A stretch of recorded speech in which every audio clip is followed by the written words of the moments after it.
We're now going to talk about refitting the pitman arm and nut back to your steering gear. All steering gear that you receive from Direct Parts will come to you in the central position, the dead ahead. There is no need to rotate it, wind it, or nothing at all. All you need to do is identify the datum line on the end of the shaft with the appropriate datum line on the pitman arm. Line those two marks up so you know that the arm is actually in the right place. At this point now, before you refit the nut, you need to decide, is the nut that you've removed actually fit for purpose? You can see the one that I took off. I got the lock tabs back, but they're still in place. But you can see various examples of nuts that have been taken off where the lock tab has actually broke away in more than one place. In that example there. Personal opinion, renew the nut. Nuts are available from Direct Parts. So once your pitman arm is on, lined up and in place, you can run your nut back up by hand. At this point, do not strike the pitman arm with a hammer. You may think you're doing the right thing, trying to seat it onto the spline, but actually what you do is you put shock loads through the output shaft, which then can damage threads and bearings in the internals of the steering box before you've even fitted it back onto the vehicle. It's not designed to be hit on the end with a hammer. Again, it's the same as removing. We're going to position that arm in the vise.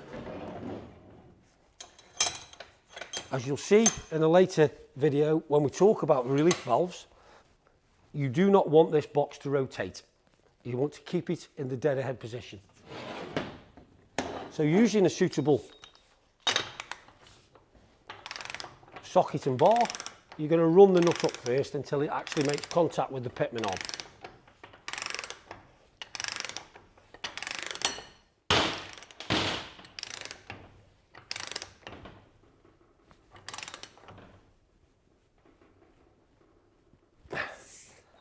And the vital point now, no, do not run the nut up with a battery powered gun. You've no idea what torque you're putting on there. There is a torque setting from the OE. It's designed so that when you tighten that nut, it pulls that spline onto that tapered shaft and locks it into position. That's what the torque setting is for. No battery gun. Torque bar. And it's this that you will then use to tighten up the pitman arm.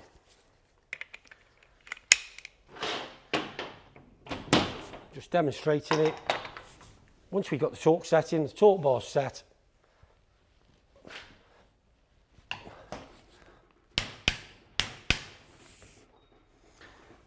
that is the correct way to fit the arm.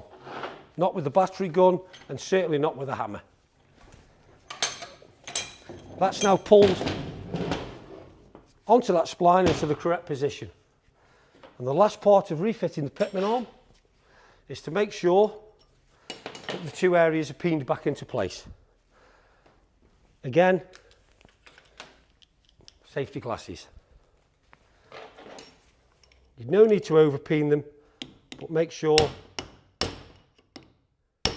that are located both sides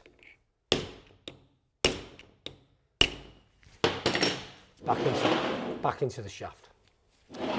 Again, that's now ready to be taken to the vehicle and fitted.